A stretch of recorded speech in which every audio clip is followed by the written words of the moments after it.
안녕하십니까. 강동경희대병원 신경외과에서 뇌종양 환자분들을 치료하고 있는 임승훈입니다.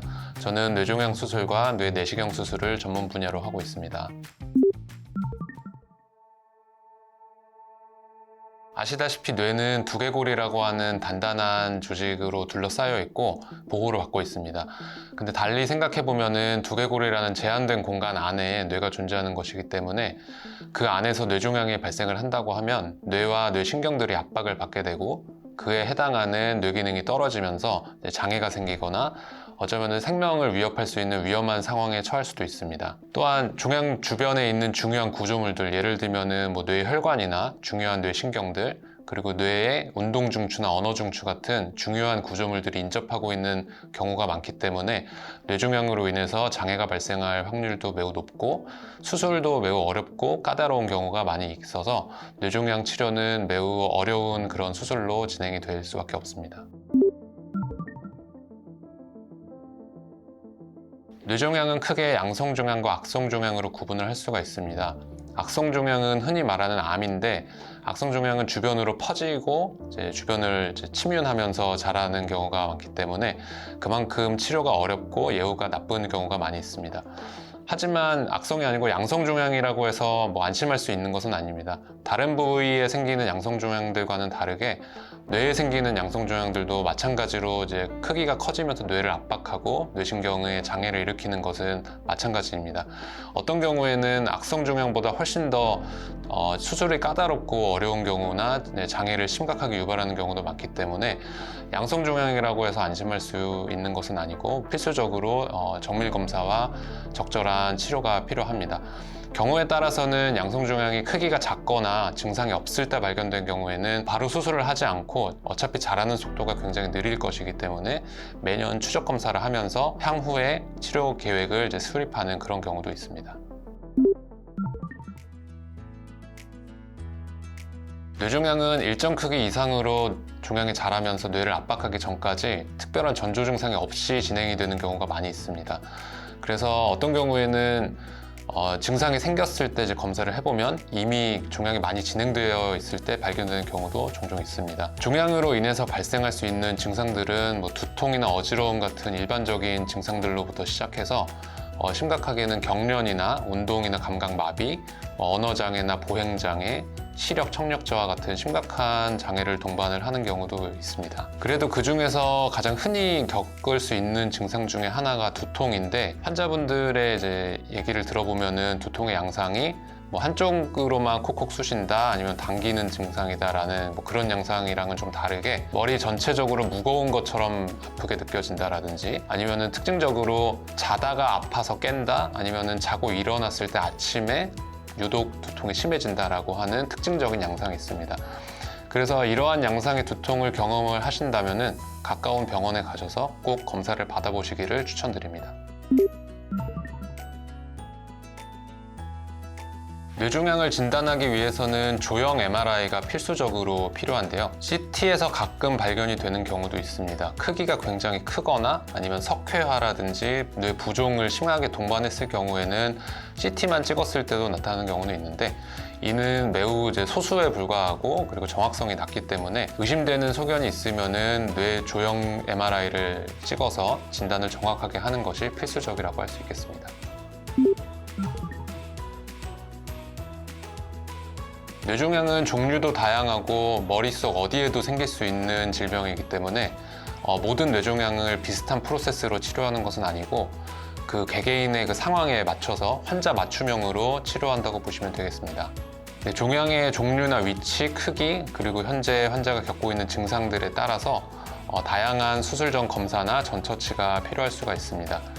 수술 전에 필수적으로 시행되는 CT나 MRI 이외에도 그 종양이 주변으로 어떤 구조물들을 압박하고 있는지 환자의 증상이 어떤 것인지에 따라서 여러 가지 검사들이 시행이 될 수가 있는데 뇌혈관을 압박하고 있거나 아니면은 혈관 분포가 굉장히 큰 종양의 경우에는 뇌혈관 색전술이라든지 아니면은 사전에 뇌혈관 조영술을 통해서 혈관 상태를 확인하는 검사가 필요할 수도 있습니다.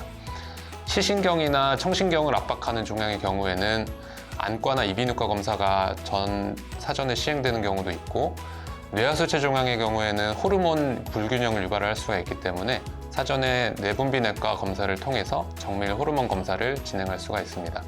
수술을 잘 마친 이후에는 약 하루 이상 중환자실에서 경과를 관찰을 해야 합니다. 합병증이 생기는지 여부를 잘 관찰해서 특별한 문제가 없다면 일반 병실에서 보면서 약 일주일 정도 이후에 실밥을 제거하고 퇴원을 하는 것이 일반적이고, 환자분의 상태나 합병증 여부에 따라서 입원 기간이 좀 더 길어질 수 있습니다. 이후에는 외래에서 주기적으로 MRI를 추적 관찰하면서 재발 여부를 확인하게 됩니다.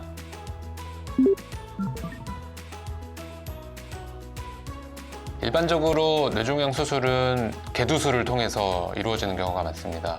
머리를 이제 열고 그다음에 그 장비들을 통해서 뇌종양의 위치를 정확하게 확인을 한 다음에 머리뼈를 열고 들어가서 이제 종양을 제거하고 잘 복원시키고 나오는 방법이 가장 일반적인 방법이고, 뇌하수체 종양이라든지 그 뇌의 굉장히 깊은 곳에 있는 종양들의 경우에는 최근에는 내시경 수술이 굉장히 발달을 많이 했기 때문에 머리를 열지 않고도 내시경 장비를 통해서 코로 접근을 한다든지 하는 다양한 방법들이 개발이 되고 있습니다.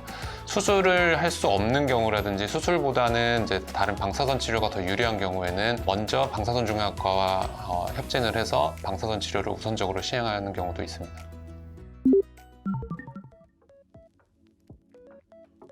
뇌종양 수술은 뇌수술 중에서도 가장 난이도가 높은 편에 속하고 합병증 발생 가능성도 높기 때문에 아무리 작은 종양을 수술을 한다고 하더라도 매우 조심스러운 접근이 필요합니다. 그래도 최근에는 수술 방법과 여러 가지 수술 기구들이 이제 발달을 하게 되면서 예전보다 훨씬 더 치료 성공률도 높고 합병증 발생 가능성도 점점 줄어드는 그런 좋은 방법들이 개발이 되고 있습니다. 가장 대표적으로 저희가 이제 많이 사용하는 방법 중에 실시간으로 수술 중에 MRI를 확인을 하면서 현재 수술하고 있는 부위의 그 뇌 구조물들을 정확하게 확인할 수 있는 그 뇌 내비게이션 장비라든지, 수술 도중에 운동신경, 운동중추의 그런 기능을 평가할 수 있고 운동신경 마비나 이런 거를 예측을 할 수 있는 그 유발전이 모니터링 검사 같은 것들이 실시간으로 이루어지고 있기 때문에 수술 중에 발생할 수 있는 그런 나쁜 상황에 어느 정도 대비하고 또 그 합병증을 예방할 수 있는 그런 장비들을 사용을 하고 있습니다. 뇌종양 수술에 대한 두려움이 당연히 있으시겠지만 어려운 종양이라고 하더라도 철저한 준비와 적절한 치료 방법을 잘 선택해서 치료를 받는다면 좋은 결과가 있을 것으로 기대됩니다. 뇌종양 치료가 다른 치료들에 비해서 어려운 이유는 다른 장기에 생기는 암이나 종양 같은 경우에는 그 주변부로 광범위하게 절제를 한다든지 아니면 그 장기 전체를 적출하게 되면은 치료 효과를 훨씬 더 높이고 재발률을 떨어뜨릴 수 있다는 장점이 있는데, 뇌종양의 경우는 절제 범위가 넓어지면 넓어질수록 그에 해당하는 뇌 기능이 나빠질 수가 있고, 그래서 예기치 않은 장애를 만들 수도 있게 됩니다. 그래서 절제 범위가 매우 제한적일 수밖에 없고, 그렇다고 해서 절제 범위를 너무 소극적으로 설정하게 된다면은 나중에 재발 가능성이 커진다는 그런 딜레마에 빠질 수가 있습니다. 그래서 사전에 치료 범위를 잘 설정해서 적절하게 제거하는 것이 가장 중요하겠고, 수술 이후에도 재발 가능성이 항상 있기 때문에 수술이 아무리 잘 됐다고 하더라도 계속해서 추적 검사를 하면서 MRI상에서 재발 여부가 있는지를 확인하는 것이 중요하다고 할 수 있겠습니다. 주기적인 검사를 통해서 재발을 빨리 발견을 한다면 만약에 재발을 했을 경우에도 2차 수술이나 방사선 치료 같은 2차 치료들이 훨씬 더 유리해진다는 장점이 있습니다. 안타깝게도 아직까지 뇌종양을 예방할 수 있는 뚜렷한 방법은 알려져 있는 것이 없습니다. 이것은 왜냐하면 뇌종양의 원인이 환경적인 요인보다는 유전적인 변이에 의해서 발생을 하기 때문인데요. 그렇기 때문에 평소에 뇌 MRI를 포함한 건강검진을 받으시거나 의심되는 증상이나 소견이 있을 때 가까운 병원을 찾아서 조기에 진단을 하고 치료를 빨리 시작하는 것이 가장 좋은 예방법이라고 할 수 있겠습니다. 감사합니다.